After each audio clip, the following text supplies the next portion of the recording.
Legendary crooner Tony Bennett, known for his smooth voice and popular music, died Friday. He was 96. Bennett died in his hometown of New York City just 2 weeks before his birthday. His publicist, Sylvia Weiner, confirmed to Page Six in a statement. She added that there was no specific cause of death.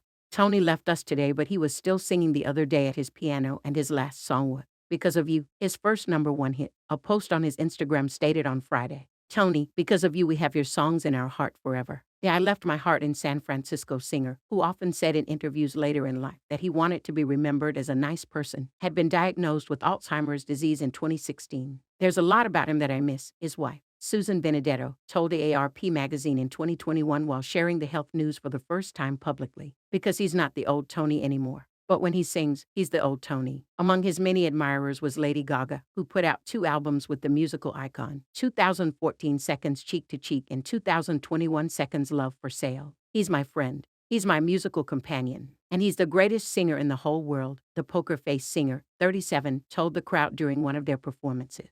Gaga was by Bennett's side during his last performances at Radio City Music Hall in August 2021. He then retired from performing as his health declined. Over the span of his decades-long career, Bennett released more than 70 albums, sold more than 50 million records worldwide, and won 20 Grammys and 2 Emmys. He also broke the Guinness World Record for being the oldest person to release an album of new material, at the age of 95 years and 60 days. He was known for many hits including I Left My Heart in San Francisco, Fly Me to the Moon and Steppin' Out with My Baby, and duetted with Gaga on standards like Love for Sale and Anything Goes. Bennett, whose real name was Anthony Dominic Benedetto, was born on August 3, 1926, at St. John's Hospital in Long Island City, Queens. He was the youngest child of grocer John Benedetto and seamstress Anna Benedetto, and grew up with older sister Mary and older brother John Jr. He and his siblings were raised in poverty during the Great Depression as their father's health declined. John Sr. died when Tony was just 10 years old. Bennett, who grew up listening to artists like Bing Crosby, Judy Garland, and Louis Armstrong, found a love for music early on.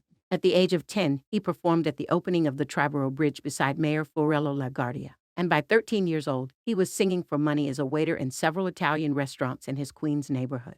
He attended New York's School of Industrial Art, where he studied painting and music until dropping out to help support his family, and continued to perform amateur gigs all over the city until he was drafted into the United States Army in November 1944 during World War II. Upon the war's end, he was involved in the liberation of a Nazi concentration camp near Landsberg, Germany. After the war, he made his way back to music and studied at the American Theater Wing on the GI Bill. Bennett got his big break in 1949 when he was discovered by Pearl Bailey, who asked him to open for her in Greenwich Village. During their performance, Bob Hope was in the crowd and decided to take Bennett on the road with him.